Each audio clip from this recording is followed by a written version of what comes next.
Imaginez un instant que la personne en qui vous avez le plus confiance garde un secret si sombre qu'il pourrait vous mettre en grave danger. Aujourd'hui, nous vous présentons une histoire intense de trahison, d'ambition sans limite et du courage inattendu de quelqu'un que personne n'aurait imaginé. C'est un récit qui vous tiendra en haleine dès le premier instant. Si vous aimez ce genre d'histoire, abonnez-vous à notre chaîne Histoire de vie.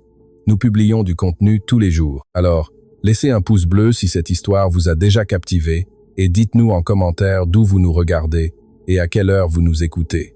Maintenant, commençons. Le matin commençait à poindre lentement sur Bruxelles, teignant tout d'une lumière orangée qui filtrait par les hautes fenêtres du garage du domaine. Fernand Dubois ajusta le rétroviseur de son Audi grise argentée et respira profondément, percevant cette odeur caractéristique d'automobile qui emplissait l'environnement impeccable. Il était 7h30 du matin, un mardi qui s'annonçait crucial pour ses affaires. La réunion prévue pour 9 déterminerait la vente de l'une de ses entreprises, un projet qu'il avait mis plus de 15 ans à construire. Il posa la main sur le levier de vitesse et un instant observa la lumière du soleil se refléter sur les autres voitures garées dans le vaste garage. Tout semblait en ordre ce matin-là, sauf ce nœud à l'estomac qui apparaissait chaque fois qu'il pensait à Béatrice, son épouse. Ce qui fut autrefois un mariage plein d'attentes était devenu une simple apparence maintenue par la convenance et la pression sociale. Au cours des 2 dernières années, la relation était devenue froide et distante, surtout depuis que Fernand avait décidé de modifier son testament pour inclure Nathalie,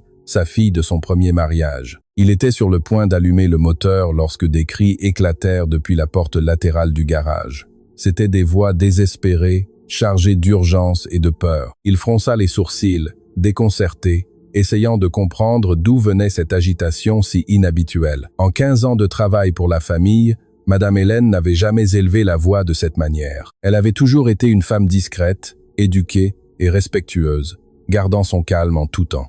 Mais soudain, la porte s'ouvrit en grand et elle apparut en courant, son uniforme en désordre et le visage rougi par l'effort. Elle agitait les bras avec désespoir, lui faisant des signes clairs de ne pas démarrer la voiture. Fernand ressentit un mélange d'inquiétude et d'agacement face à cette interruption inattendue de sa routine. Il coupa le moteur, ouvrit la porte et sortit rapidement du véhicule pour comprendre ce qui se passait. Madame Hélène arriva essoufflée, s'appuyant sur le capot tout en essayant de reprendre sa respiration. Sa poitrine montait et descendait rapidement, et ses mains tremblaient de manière évidente. Fernand ne l'avait jamais vue dans un tel état. Elle avait toujours été une femme sereine, efficace et ferme, capable de gérer toute situation domestique avec un calme admirable. La voir ainsi lui causa un frisson immédiat. Après quelques secondes, elle réussit à parler, bien que sa voix soit entrecoupée par le manque d'air. Ce qu'elle dit arrêta le monde de Fernand. Elle affirma que Madame Béatrice avait manipulé la voiture la nuit précédente, qu'elle avait vu quelque chose de très grave et que, sous aucune circonstance, il ne devait conduire ce véhicule. Fernand sentit ses jambes flancher. Il regarda fixement la femme, essayant de traiter ce qu'il venait d'entendre, cherchant dans son regard un signe d'erreur ou de confusion. L'accusation était trop sérieuse. Il connaissait Béatrice depuis 12 ans et était marié depuis 10. Malgré les problèmes récents, penser qu'elle puisse lui faire du mal semblait simplement impossible.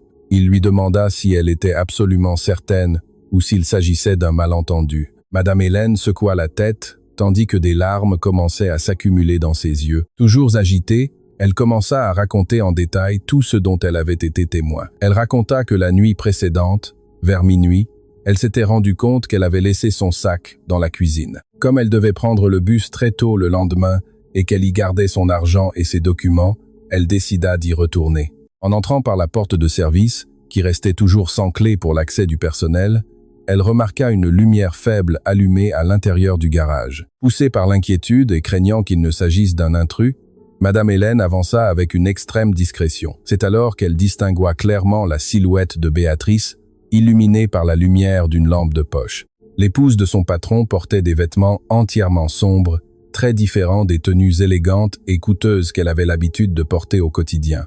À côté, directement sur le sol, se trouvait une boîte à outils grande ouverte. Un froid intense lui parcourut le corps et elle se cacha immédiatement derrière la porte du garde-manger, observant sans être vue. Béatrice souleva le capot de l'Audi grise argentée avec des mouvements fermes et sûrs, comme quelqu'un qui savait parfaitement ce qu'elle faisait. Pendant plus d'une demi-heure, elle resta à travailler sur le moteur, utilisant différents outils et manipulant des pièces que Madame Hélène ne parvenait pas à identifier de là où elle était. L'employé resta complètement immobile, ne sachant comment réagir, dominé par la peur d'être découverte et par le sentiment croissant d'assister à quelque chose de très grave.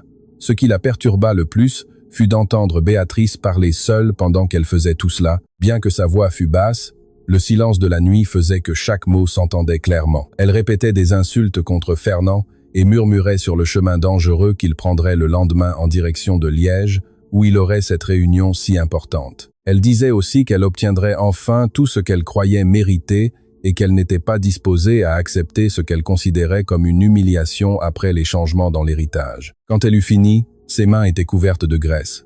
Elle referma le capot avec précaution, rangea chaque outil à sa place et sortit du garage par la même porte. Madame Hélène resta cachée plusieurs minutes de plus, le cœur battant à tout rompre, essayant d'assimiler ce qu'elle venait de voir. Elle passa toute la nuit sans dormir, angoissée, déchirée entre la peur de s'attirer de sérieux problèmes et la certitude qu'elle ne pouvait pas permettre que quelque chose de mal arrive à son patron. Fernand avait toujours été juste avec elle.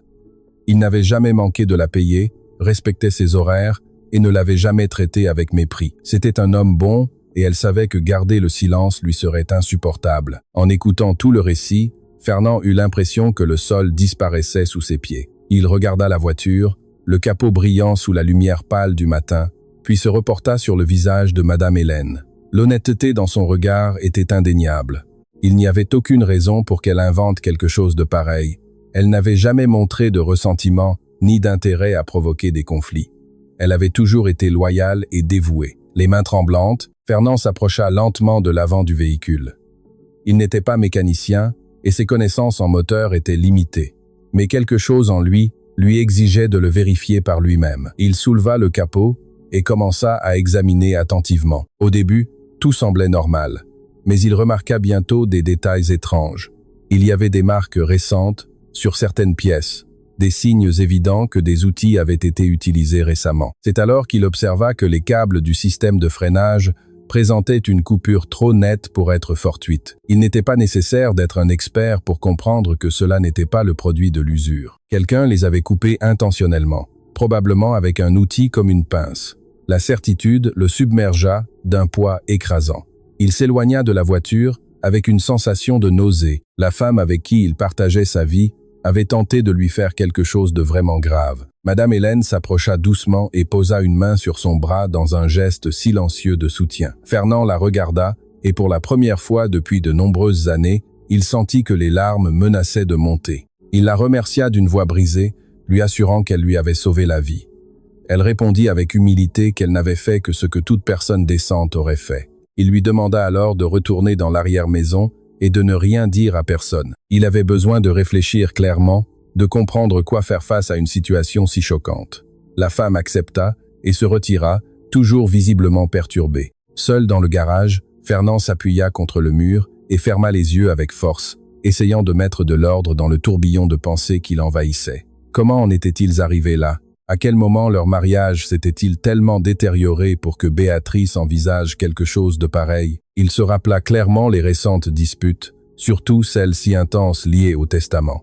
Nathalie, sa fille de son premier mariage, avait 22 ans et commençait à peine sa vie d'adulte. Fernand avait jugé juste de l'inclure dans le partage de ses biens en tant qu'aîné.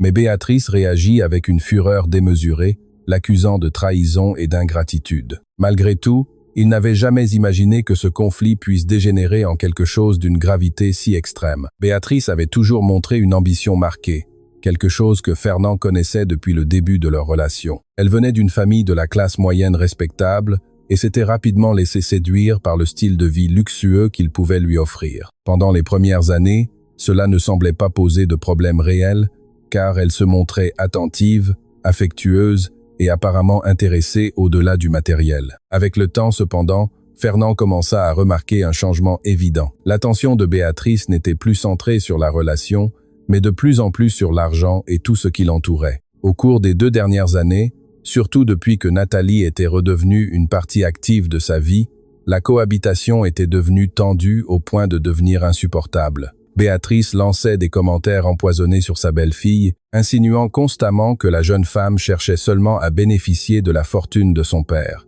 Chaque visite de Nathalie se terminait par des moments inconfortables qui assombrissaient l'ambiance. Fernand tenta d'intervenir à plusieurs reprises, faisant appel à la nécessité de maintenir l'harmonie familiale, mais elle ne montra jamais de disposition à changer son attitude. Maintenant, immobile devant la voiture sabotée, Fernand comprenait qu'il avait complètement sous-estimé jusqu'où pouvait aller l'ambition et le ressentiment de son épouse. Il ne s'agissait pas seulement d'un agacement à propos de l'héritage. Elle était prête à faire tout ce qui était nécessaire pour tout garder. La froideur avec laquelle elle avait planifié et exécuté ce qui s'était passé révélait un côté sombre qu'il n'aurait jamais imaginé. Fernand respira profondément, essayant de se calmer. Il savait qu'il devait agir intelligemment. L'affronter impulsivement à ce moment-là pourrait se retourner contre lui. Il avait besoin de preuves solides, quelque chose qui garantirait qu'elle ne pourrait pas échapper aux conséquences de ses actes. Mais il était également clair qu'il ne pouvait pas faire comme si rien ne s'était passé, ni continuer à vivre sous le même toit, comme si tout était normal. Il décida alors que la première étape serait d'enregistrer chaque détail. Il sortit son téléphone et commença à prendre des photographies des câbles endommagés sous différents angles, veillant à ce que les marques témoignant d'une manipulation intentionnelle soient clairement visibles. Ensuite, il enregistra une vidéo détaillée dans laquelle il expliquait ce que Madame Hélène avait vu pendant la nuit et ce qu'il venait de confirmer lui-même en inspectant le véhicule. Il avait besoin de laisser une trace visuelle de tout, quelque chose qui pourrait servir de preuve accablante plus tard si nécessaire. Le cœur encore battant, il referma le capot et rentra dans le domaine. Les larges escaliers de marbre qui menaient au premier étage lui parurent plus longs que jamais. Chaque pas semblait lourd, comme si son propre corps hésitait à avancer. Il savait que Béatrice était toujours dans la maison, probablement en train de finir de se préparer dans sa chambre. Cela faisait plus d'1 an qu'ils dormaient dans des chambres séparées, un autre reflet clair de la détérioration de leur mariage. En arrivant dans le couloir, il s'arrêta devant sa porte pendant quelques secondes qui parurent éternelles. De l'intérieur, on entendait une musique douce. Il respira profondément, essayant de se préparer à ce qui venait. Il ne savait pas quoi dire ni comment elle réagirait, mais il avait besoin de la regarder dans les yeux et de comprendre jusqu'où allait cette froideur. Il leva la main et frappa fermement à la porte 3 fois. La voix de Béatrice répondit de l'intérieur, calme et harmonieuse, lui indiquant qu'il pouvait entrer. Il tourna la poignée et poussa la porte, se retrouvant dans une pièce luxueuse, décorée avec un goût raffiné et coûteux.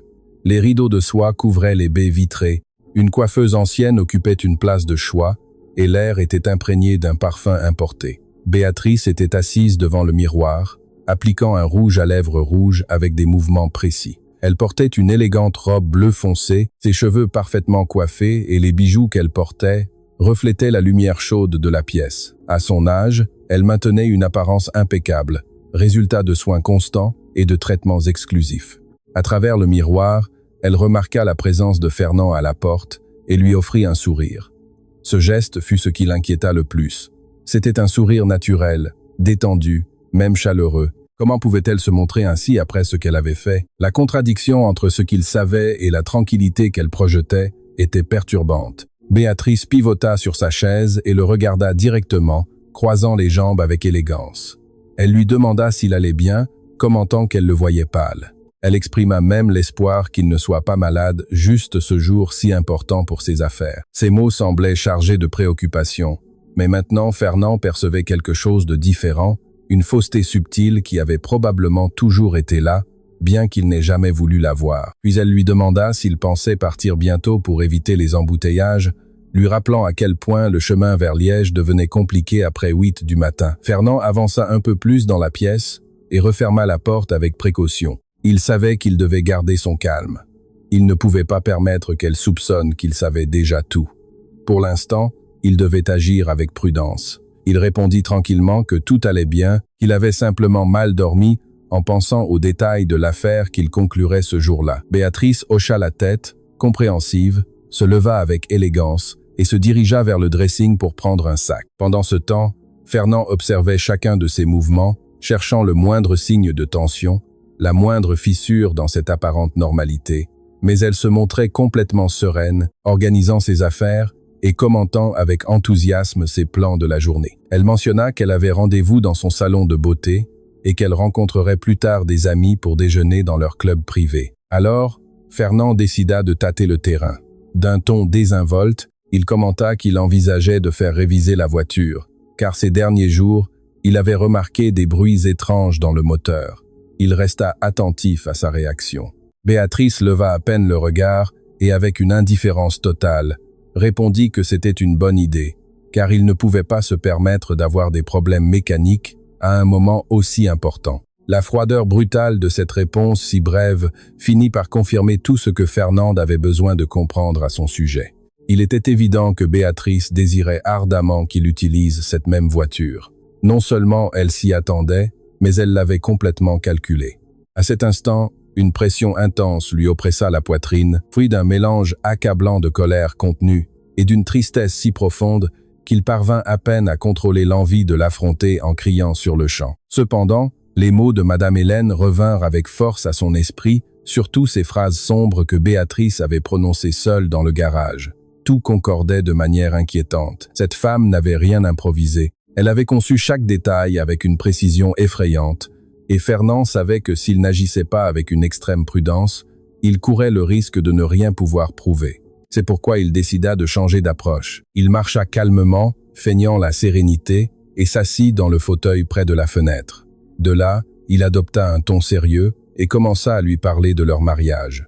Il lui confessa que depuis longtemps, il sentait que la distance entre eux grandissait de plus en plus et qu'il était être temps d'affronter la réalité et d'avoir une conversation profonde sur leur avenir commun. Béatrice interrompit ce qu'elle faisait avec son sac et le regarda fixement. Son expression était difficile à lire. Il y avait de la surprise, oui, mais aussi quelque chose de plus froid, de plus calculateur, comme si elle évaluait chaque mot dans son esprit. Avec une irritation évidente, elle lui reprocha de soulever ce sujet un matin si agité. Elle suggéra que ce n'était pas le bon moment, mais Fernand ne recula pas. Il insista avec fermeté. Il ne pouvait plus reporter quelque chose d'aussi important. Elle poussa un long et lourd soupir avant de s'asseoir avec raideur sur le bord du lit, croisant les bras dans une attitude défensive. À cet instant, Fernand comprit qu'il avait touché un point sensible. Lorsque Béatrice reprit la parole, sa voix n'avait plus la douceur d'avant. Avec amertume, elle exprima qu'elle était fatiguée d'être traitée comme quelqu'un de secondaire. Elle rappela qu'elle avait dédié 10 années entières de sa vie à ce mariage et qu'il lui semblait injuste qu'on la place maintenant au même niveau que Nathalie dans la division des biens. Elle défendit avec intensité que Nathalie avait toujours vécu loin, tranquille avec sa mère, et qu'elle apparaissait maintenant soudainement réclamant des droits économiques qui, selon elle, ne lui revenaient pas. Fernand tenta de lui expliquer calmement que Nathalie était sa fille et qu'il avait des responsabilités indéniables envers elle, peu importe le passé. Béatrice laissa échapper un rire sec, sans trace d'humour. Elle l'accusa d'être naïf, de ne pas se rendre compte que Nathalie ne cherchait qu'à profiter de son argent. Fernand répondit immédiatement, assurant que ce n'était pas vrai, que sa fille voulait reconstruire un véritable lien avec lui, mais la discussion commença à s'intensifier rapidement.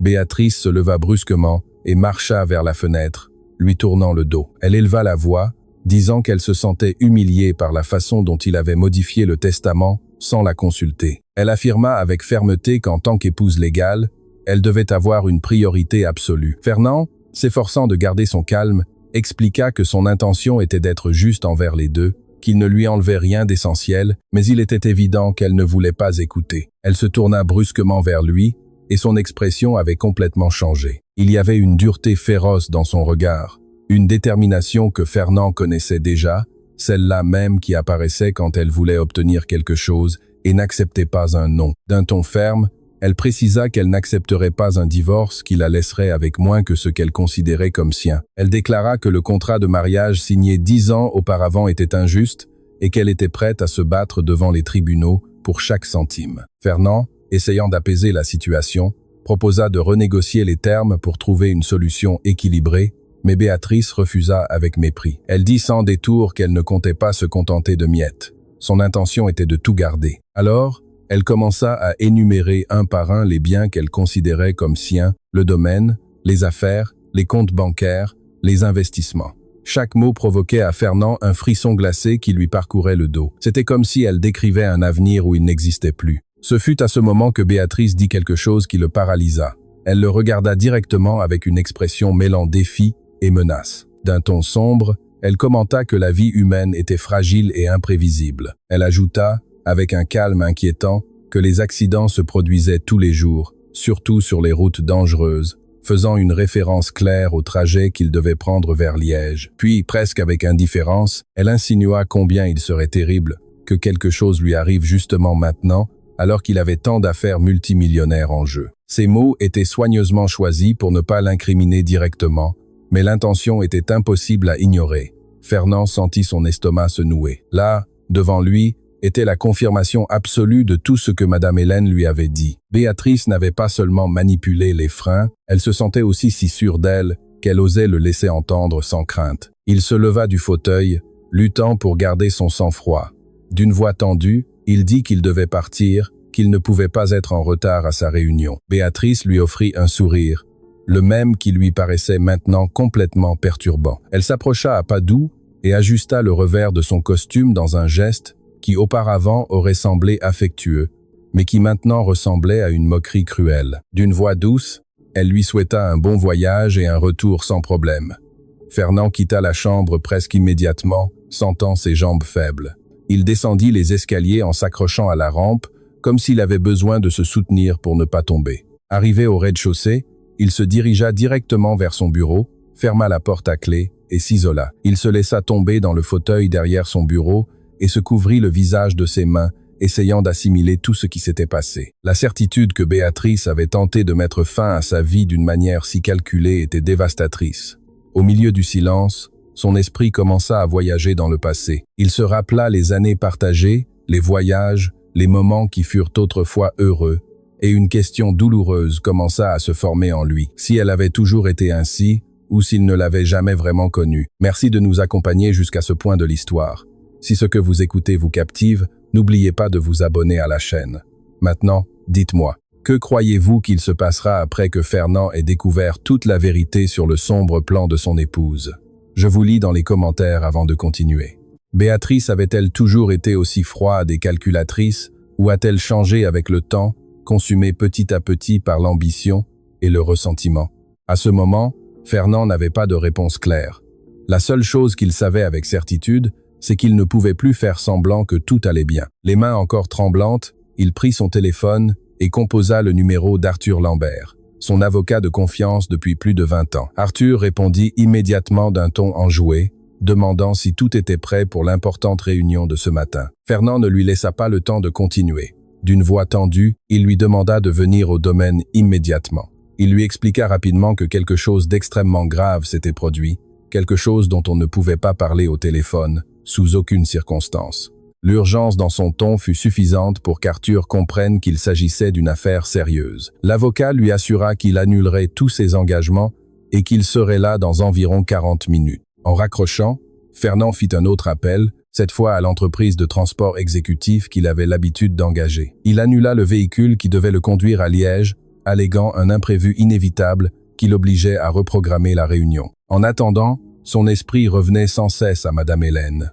Cette femme humble qui vivait dans une maison modeste et recevait un salaire simple, avait tout risqué pour lui sauver la vie. Elle n'avait aucune obligation de s'impliquer dans quelque chose d'aussi dangereux. Elle aurait pu garder le silence, ignorer ce qu'elle avait vu dans le garage et continuer sa routine. Mais elle avait choisi de faire ce qui était juste. Elle avait agi guidée par des principes que beaucoup, même avec plus d'éducation et de ressources, ne possèdent pas.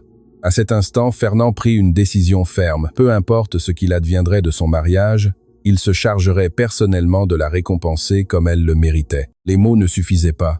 Madame Hélène méritait la stabilité, la tranquillité et la certitude que sa bravoure avait changé le destin de quelqu'un d'autre. Les minutes s'écoulèrent avec une lenteur désespérante. Fernand se leva et marcha jusqu'à la fenêtre de son bureau, observant le jardin parfaitement entretenu. Dehors, les jardiniers travaillaient normalement, complètement inconscients du drame qui se déroulait à l'intérieur de la maison. La vie suivait son cours sous la lumière du jour, tandis qu'entre ses murs, le monde de Fernand s'écroulait. Arthur Lambert arriva exactement 43 minutes après l'appel. Cette fois, Fernand le reçut personnellement à la porte principale, sans attendre le majordome. L'avocat, un homme de 58 ans, aux cheveux grisonnants, impeccablement soignés, lunettes discrètes et costume parfaitement repassé, remarqua immédiatement l'état altéré de son client. Les deux hommes marchèrent en silence jusqu'au bureau. Une fois à l'intérieur, Fernand ferma la porte à clé. Arthur s'assit dans un des fauteuils en cuir, tandis que Fernand restait debout, marchant de long en large comme un animal piégé. L'avocat attendit sans interrompre. Il connaissait bien Fernand. Il savait qu'il parlerait quand il serait prêt. Finalement, Fernand s'arrêta devant la fenêtre, lui tournant le dos, et commença à tout raconter. Il n'omit rien. L'avertissement de Madame Hélène, ce qu'elle avait vu dans le garage à l'aube, l'inspection qu'il avait faite lui-même du véhicule, et les câbles de frein clairement manipulés. Arthur écoutait en silence, de plus en plus grave. Quand Fernand mentionna la conversation récente avec Béatrice, il souligna particulièrement les insinuations sur les accidents et la fragilité de la vie. L'avocat se pencha en avant. Alors Fernand alluma son ordinateur et lui montra les photos et vidéos qu'il avait prises dans le garage, agrandissant les images pour qu'il puisse observer clairement les dommages sur le système de freinage. Arthur analysa chaque détail avec une attention professionnelle, posant des questions précises sur les horaires, les témoignages et la séquence exacte des faits. Son esprit était déjà en marche, évaluant toutes les possibilités. Puis il se recroquevilla dans le fauteuil, retira ses lunettes et commença à les nettoyer calmement, organisant ses idées. Il regarda Fernand avec sérieux et lui dit que la situation était extrêmement délicate. Ce que Béatrice avait tenté de faire n'avait pas d'autre interprétation légale. C'était une tentative préméditée de mettre fin à sa vie. Mais il fut également clair sur un point. Le prouver serait très difficile. Il expliqua que toute défense pourrait arguer que Madame Hélène avait inventé l'histoire pour des motifs personnels ou que quelqu'un d'autre ayant accès au garage était responsable. La frustration grandit chez Fernand. Il demanda si les photos n'étaient pas une preuve suffisante. Arthur répondit avec patience. Les images confirmaient le sabotage, mais n'identifiaient pas le coupable. Sans preuves supplémentaires ou témoignages solides reliant directement Béatrice, il ferait face à une bataille juridique complexe. Alors il proposa d'impliquer les autorités, mais de manière stratégique. Il connaissait un commissaire de police de confiance absolue, quelqu'un de discret et expérimenté qui pourrait enquêter sans éveiller les soupçons. Sans perdre de temps, il prit son téléphone et passa un appel bref mais direct. Il expliqua qu'il avait besoin d'une aide urgente dans une affaire délicate. Quelques minutes plus tard, il confirma que l'inspecteur Xavier Marchand arriverait en moins d'1 heure. En attendant, Arthur se concentra sur quelque chose de crucial. Il expliqua à Fernand qu'il devait agir avec une normalité totale. Sous aucune circonstance, il ne devait affronter Béatrice ni laisser transparaître qu'il connaissait déjà le sabotage. Ils avaient besoin de temps pour recueillir des preuves impossibles à réfuter. Fernand hocha la tête en silence, acceptant chaque indication de son avocat, même si la seule idée de devoir continuer à feindre la normalité face à une femme si implacable lui provoquait un profond dégoût et un nœud à l'estomac. Arthur ajouta qu'il serait très opportun de parler à nouveau avec Madame Hélène avant l'arrivée de l'inspecteur, afin qu'elle puisse tout raconter une nouvelle fois et affiner chaque détail de sa mémoire. Fernand fut entièrement d'accord. Il lui envoya immédiatement un message lui demandant de s'approcher du bâtiment principal avec la plus grande discrétion possible. Quelques minutes plus tard, la femme apparut à la porte du bureau, visiblement nerveuse, intimidée par le fait de se trouver dans cet espace normalement réservé aux affaires importantes de la famille. Fernand se hâta de la rassurer, la présenta formellement à Arthur et lui assura avec gentillesse qu'elle n'avait aucun problème. Au contraire, son aide était fondamentale. À ce moment-là, ils lui expliquèrent qu'ils avaient besoin qu'elle répète tout ce qu'elle avait vu à l'aube avec le plus grand niveau de détail possible. Madame Hélène s'assit à peine au bord de la chaise, les mains entrelacées pour cacher ses tremblements, et commença son récit une fois de plus. Cette fois, Arthur intervint avec des questions précises, cherchant à établir une chronologie parfaitement claire. Il lui demanda à quelle heure elle était sortie initialement de la maison, à quel moment elle avait décidé de retourner chercher son sac et par où elle était rentrée. Il voulut aussi savoir sur l'éclairage de cette nuit-là, la position de la lune, et s'il y avait suffisamment de lumière pour distinguer clairement les visages. Elle répondit avec une sérénité ferme, sans contradiction ni hésitation. Sa manière de parler transmettait la vérité. Elle décrivit avec exactitude l'endroit où se trouvait Béatrice dans le garage, détailla les outils qu'elle avait vus dans la boîte ouverte et reproduisit les mouvements qu'elle avait observés alors qu'elle travaillait sous le capot de la voiture.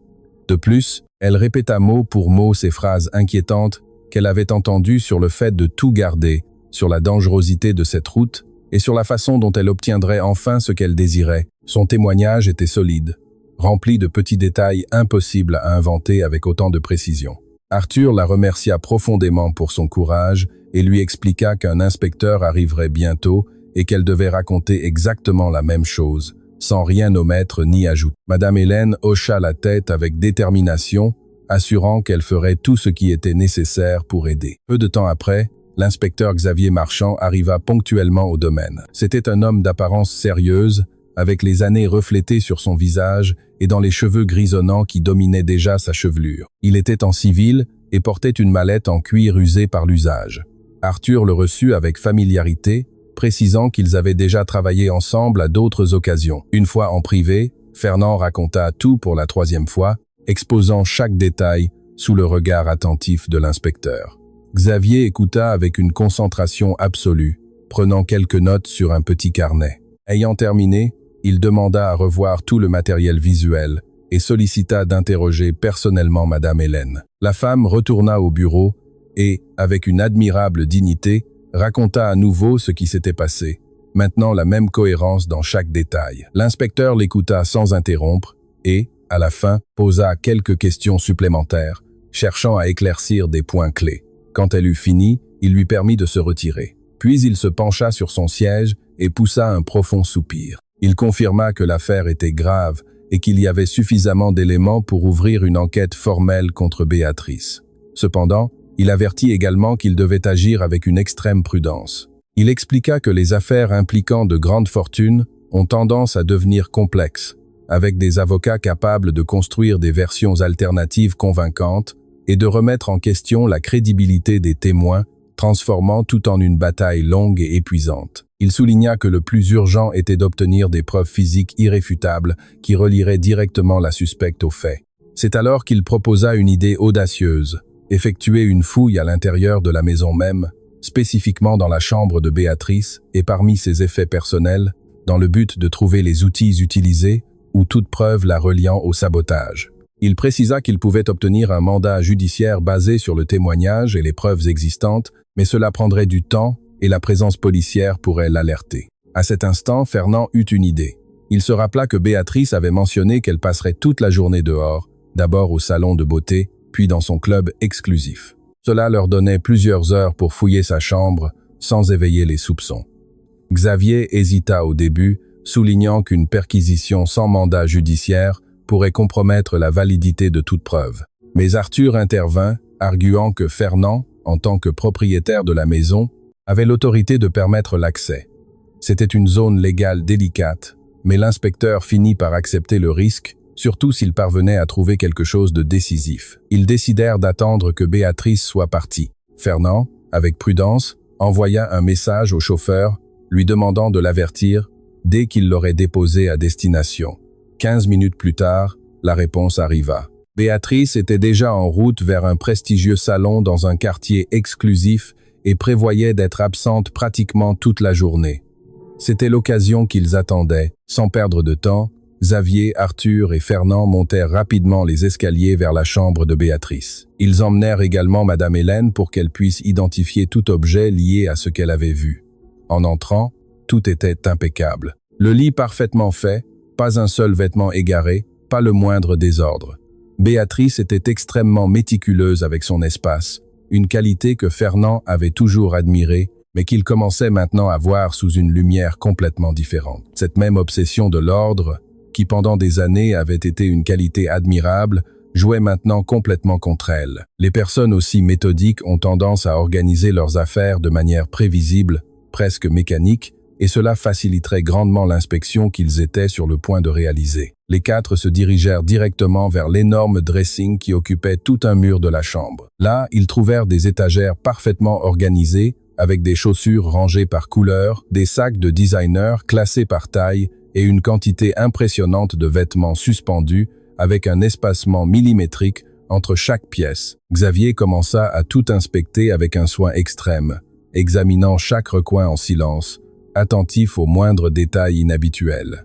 Cependant, dans les zones les plus visibles, rien de pertinent n'apparut. Ce fut alors que Fernand remarqua quelque chose de presque imperceptible. Au fond du placard, il y avait plusieurs boîtes à chaussures empilées avec précision, toutes parfaitement alignées, sauf une. Elle était à peine décalée de son axe, au deuxième niveau à partir du bas. C'était un détail minime, quelque chose que n'importe qui aurait pu ignorer.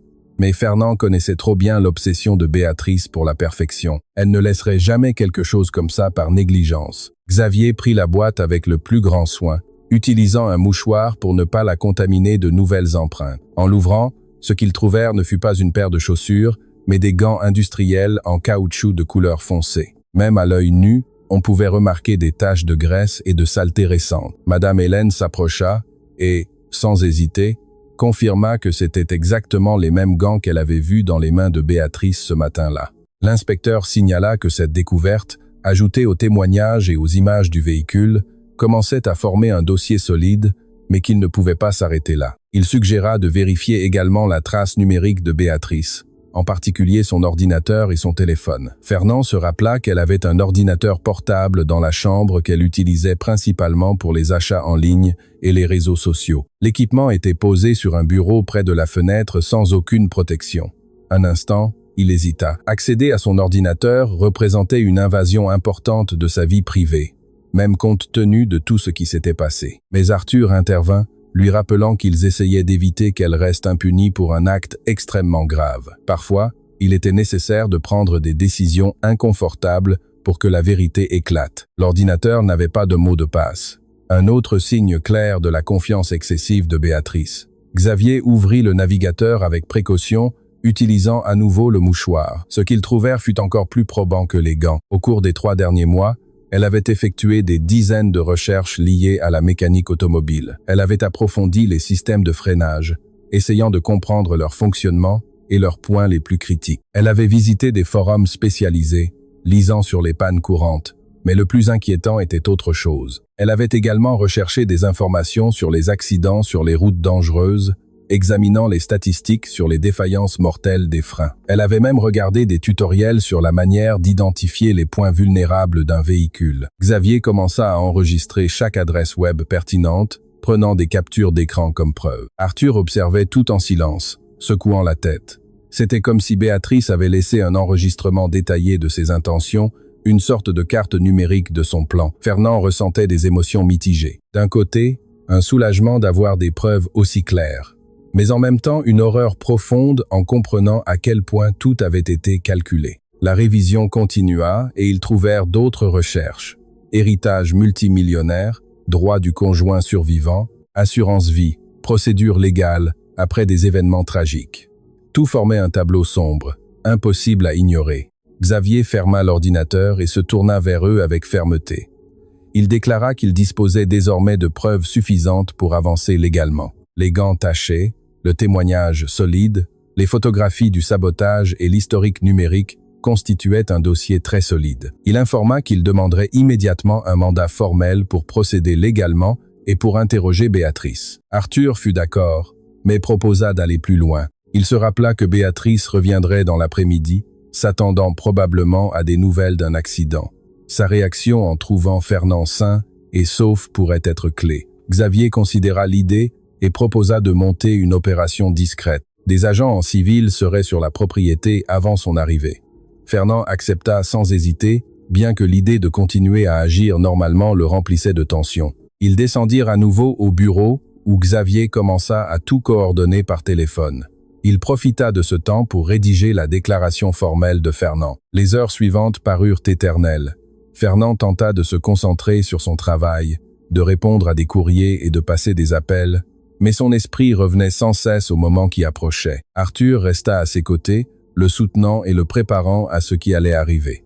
Xavier sortit brièvement pour organiser l'opération, mais resta en contact constant. Le calme dans la maison n'était qu'apparent, car tous savaient que ce qui allait se passer changerait tout. Vers 6 heures, le chauffeur personnel de Béatrice envoya un message confirmant qu'elle était en route pour le domaine.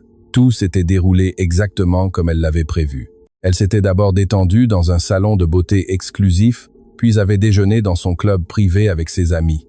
Selon le chauffeur, elle était d'excellente humeur. Elle avait même passé une bonne partie du trajet à parler avec enthousiasme d'un prochain voyage international. Il calcula qu'ils arriveraient dans environ 25 minutes, selon le trafic de la ville. Xavier rentra rapidement dans la maison, accompagné de 3 agents en civil qui se positionnèrent stratégiquement à différents points du salon, s'assurant de ne pas être visibles depuis l'entrée principale. Fernand reçut des instructions claires. Il devait agir avec une normalité totale, comme s'il était simplement rentré plus tôt que prévu. Arthur, de son côté, resterait caché dans le bureau, prêt à intervenir si nécessaire. Fernand s'assit sur le canapé principal, essayant d'afficher le calme, bien que son cœur batte à tout rompre. Chaque son provenant de l'extérieur le maintenait en tension. Puis, le son incomparable du moteur de la voiture se fit entendre à travers les baies vitrées. Sa respiration s'accéléra. Ensuite, des pas fermes s'approchèrent, et le son métallique de la clé tournant dans la serrure. La porte s'ouvrit. Béatrice entra avec assurance, portant plusieurs sacs de boutique exclusive. Elle était radieuse, ses cheveux fraîchement coiffés, brillant sous la lumière du lustre. Mais son sourire disparut à l'instant où elle vit Fernand tranquillement assis dans le salon. Pendant une fraction de seconde, son visage afficha un choc absolu. Il était évident qu'elle ne s'attendait pas à le trouver là, et encore moins à le voir indemne. Le masque de sérénité qu'elle avait maintenu toute la journée se brisa. Les sacs glissèrent de ses mains et tombèrent au sol, brisant le silence d'un bruit sec. Fernand observa chaque changement dans son expression. Surprise, confusion, puis peur, une peur profonde qui grandissait rapidement. Elle tenta de se ressaisir en forçant un sourire. Elle demanda d'une voix tendue ce qu'il faisait à la maison et pourquoi il n'était pas allé à sa réunion. À cet instant, Xavier se leva et marcha vers elle, montrant sa plaque. Au même moment, les autres agents sortirent de leur position, encerclant discrètement la zone. Béatrice pâlit immédiatement. Ses yeux se déplaçaient d'un côté à l'autre, essayant de comprendre ce qui se passait. Elle regarda Fernande comme cherchant une explication, mais ce qu'elle trouva fut un regard froid, inconnu. L'inspecteur se présenta formellement et l'informa qu'elle devait les accompagner pour un interrogatoire lié à une grave affaire de sabotage de véhicule. Béatrice tenta de rire, mais le son qui sortit était artificiel, forcé. Elle assura que tout devait être une erreur. Xavier lui demanda de s'asseoir. Elle obéit presque sans réfléchir, se laissant tomber sur le canapé, comme si ses jambes ne la soutenaient plus. Alors, il commença à exposer les preuves une par une. Le témoignage détaillé de Madame Hélène, les gants trouvés dans son dressing, l'historique de recherche sur son ordinateur concernant les systèmes de freinage, les pannes mécaniques et les assurances-vie. À chaque mot, le visage de Béatrice se décomposait davantage. Elle tenta d'interrompre, de justifier, de nier, mais l'inspecteur continua sans s'arrêter. Quand il lui montra les photographies agrandies des câbles coupés, le tremblement dans son corps devint évident. Ses mains s'agrippèrent au canapé avec force, perdant leur couleur. Entre sanglots, elle nia tout. Elle affirma que les gants n'étaient pas les siens, que quelqu'un les avait placés là. Elle insinua que son ordinateur aurait pu être manipulé par n'importe quel employé. Mais sa voix devenait de plus en plus désespérée, moins crédible. Xavier la laissa parler, l'observant avec patience, jusqu'à ce qu'elle soit à bout de souffle. Ce fut alors que Fernand parla pour la première fois. Sa voix était basse, mais ferme, chargée d'une tristesse profonde et d'une rage contenue. Il la regarda directement dans les yeux et lui demanda comment elle avait pu dormir la nuit précédente, sachant ce qu'elle avait fait. Il lui demanda comment elle avait eu le sang-froid de se préparer, de lui sourire et de lui souhaiter un bon voyage, sachant pertinemment à quoi elle l'envoyait. Béatrice ouvrit la bouche, mais ne parvint à rien dire. Les larmes commencèrent à couler, ruinant le maquillage parfait qu'elle portait. Elle tenta de parler plusieurs fois, mais les mots ne sortaient pas. La réalité la rattrapait. Soudain, son expression changea. Elle essuya ses larmes brusquement et déclara qu'elle ne dirait plus un seul mot sans la présence de son avocat. Xavier hocha la tête comme s'il s'y attendait déjà et fit un signe. Un des agents s'approcha avec des menottes. Le son métallique en se refermant marqua le moment où tout s'arrêta pour elle. Béatrice éclata en sanglots, comprenant que sa vie de luxe et d'apparence s'était effondrée. Les mois suivants se transformèrent en un processus épuisant pour Fernand. Déclaration, interrogatoire, documents, une routine légale interminable. Heureusement, Arthur fut à ses côtés à tout moment, le guidant avec expérience et fermeté. Madame Hélène dut également témoigner devant le juge. Malgré les attaques de la défense, elle resta ferme, cohérente et sûre de chaque mot, maintenant la vérité sans hésitation. De son côté, Béatrice ne lésina pas sur les dépenses et engagea l'un des avocats pénalistes les plus prestigieux et coûteux de tout le pays. Comme prévu, la défense tenta de construire des versions alternatives, remit durement en question la crédibilité des témoins et insinua même que toutes les preuves avaient été intentionnellement placées pour l'incriminer, mais la quantité de preuves présentées et leur solidité s'avérèrent impossibles à renverser. Au cours de ce processus long et émotionnellement éprouvant, Fernand commença à reconstruire sa vie et, au milieu de tout cela, réussit à se rapprocher de plus en plus de sa fille Nathalie. Ils commencèrent à partager fréquemment des dîners, à converser pendant des heures, récupérant peu à peu ce lien qui, pendant tant d'années, avait été relégué. Après 6 mois, le procès arriva à son dénouement.